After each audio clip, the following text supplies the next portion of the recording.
الحمد لله رب العالمين والصلاة والسلام على سيد الأنبياء والمرسلين أما بعد فأعوذ بالله من الشيطان الرجيم بسم الله الرحمن الرحيم تأمرون بالمعروف وتنهون عن المنكر صدق الله العظيم وصدق رسوله النبي الأمين المكين الكريم ونحن على ذلك لمن الشاهدين وشاكرين والحمد لله رب العالمين۔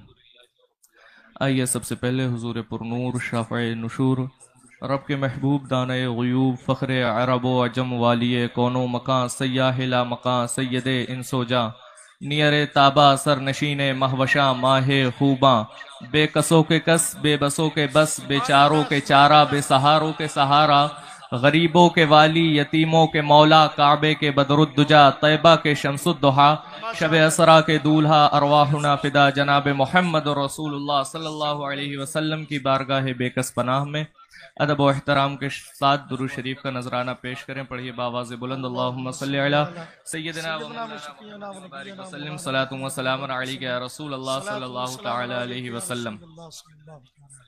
عہد رسالت سے لے کر اب تک اسلام دشمن طاقتوں نے اسلام کو مٹانے میں کوئی کسر باقی نہ رکھا۔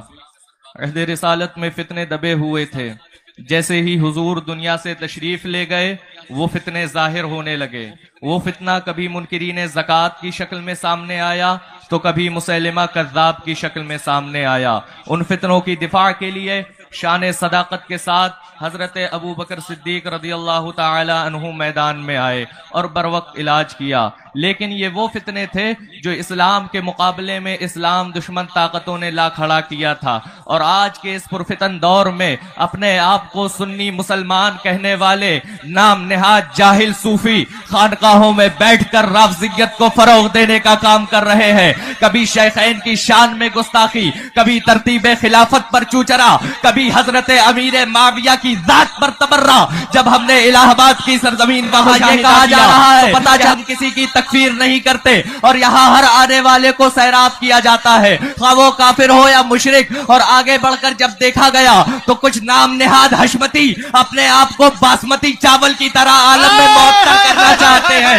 لیکن انہیں نہیں پتا کہ ان کے تعفن سے لوگ پریشان ہیں۔ یہ اپنے مریدین کو ایک نظریہ دینا چاہتے ہیں کہ شریعت اور ہے، طریقت اور ہے، یہ ان کی جہالت ہے۔ اگر ان کے اندر وسعت علم ہوتی تو انہیں پتا ہوتا کہ خانقاہوں کا اصل پیغام رافضیت کو فروغ دینا نہیں بلکہ امر بالمعروف اور نہی عن المنکر ہے۔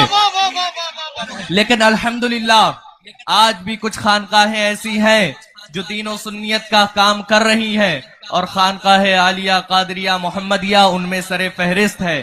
مگر جن خانقاہوں سے رافضیت کو فروغ دینے کا کام کیا جا رہا ہے ان کے سد باب کے لیے ہمیں مدارس کی دنیا سے یہ پیغام دینا ہوگا کہ اگر تم رافضیت کو فروغ دو گے تو ہم دنیا کو وہ مزاج دیں گے جو امام عشق و محبت نے دیا ہے۔ کروں مدح اہل دول رضا پڑے اس بلا میں میری بلا، میں گدا ہوں اپنے قریب کا، میرا دین پارے نانے۔ نعرہ تکبیر، نعرہ رسالت، شہزادہ شیر قلبی۔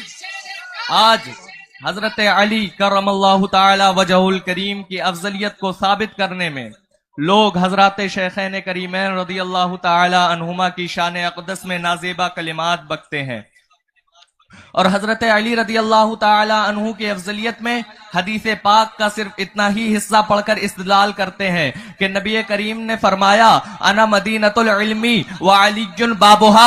اگر ان کی نگاہوں پر تعصب کا اینک نہ پڑا ہوتا تو حدیث پوری پڑھتے کہ فقیہ امت حضرت سیدنا عبداللہ بن مسعود رضی اللہ تعالی عنہ سے مروی ہے کہ نبی کریم صلی اللہ علیہ وسلم کا فرمان عالی شان ہے انا مدینۃ العلم وابو بکر اساسها وعمر حیتانها وعثمان سقفها وعلی بابھا۔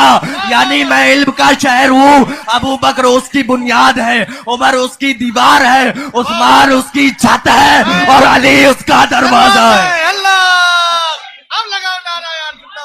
الحمدللہ الحمدللہ ہمیں فخر ہے کہ اہل سنت والجماعت کی نمائندگی کرنے والی ایسی شخصیتیں ہمارے درمیان موجود ہیں جن کی للکار سے ایوان رافضیت میں پناہ لینے والوں کا کلیجہ پھٹ جاتا ہے۔ ابھی تو میرے استاد گرامی حضور تاج الفقہا میدان میں اترے ہیں تو نیم رافضیوں کو پناہ کی جگہ نہیں مل رہی.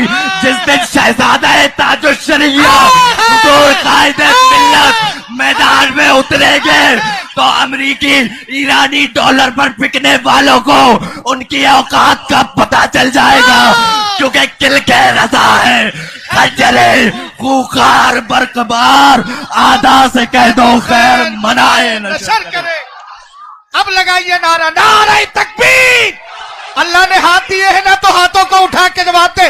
نعرہ تکبیر نعرہ رسالت شہزادہ حضور غیاث ملت بستی بستی قریہ قریہ حضور قائد ملت حضور قائد ملت فیضان حضور غیاث ملت.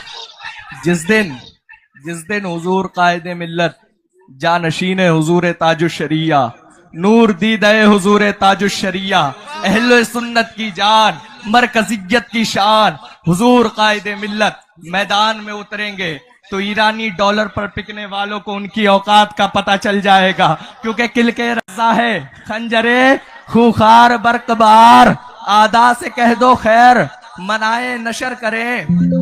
اور محمد مصطفیٰ سے اپنی الفت کم نہیں ہوگی. محمد مصطفیٰ سے اپنی الفت کم نہیں ہوگی. کبھی جانے محبت سے محبت کم نہیں ہوگی. کبھی جانے محبت سے محبت کم نہیں ہوگی. صحابہ اور اہل بیت کا دامن ہے ہاتھوں میں. صحابہ اور اہل بیت کا دامن ہے ہاتھوں میں. رسول پاک کی ہم پر عنایت کم نہیں ہوگی. رسول پاک کی ہم پر عنایت کم نہیں ہوگی. محمد اور فضل اللہ کے صدقے دعا مانگو. محمد اور فضل اللہ کے صدقے دعا مانگو. کسی بھی حال میں روزی میں برکت کم نہیں ہوگی. ہزاروں کیا کروڑوں ازہری ہو جائے بھارت میں. ہزاروں کیا کروڑوں ازہری ہو جائے بھارت میں. اے میرے فخر ازہر تیری شہرت کم نہیں ہوگی. اے میرے فخر ازہر تیری شہرت کم نہیں ہوگی. پڑے نہ حضرت اسجد کے چکر میں میاں کوئی. پڑھے نا حضرت اسجد کے چکر میں میاں کوئی. ہمارے قائد ملت کی عظمت کم نہیں ہوگی. ہمارے قائد ملت کی عظمت کم نہیں ہوگی. اور کیوں اپنے آپ کو مردود کرنے پر تلے ہو تم. کیوں اپنے آپ کو مردود کرنے پر تلے ہو تم. غیاث الدین احمد کی فضیلت کم نہیں ہوگی. غیاث الدین احمد کی فضیلت کم نہیں ہوگی. اور تمہاری سازشیں لے جائیں گی تم کو جہنم میں. تمہاری سازشیں لے جائیں گی تم کو جہنم میں. غیاث الدین و اسجد میں محبت کم نہیں ہوگی.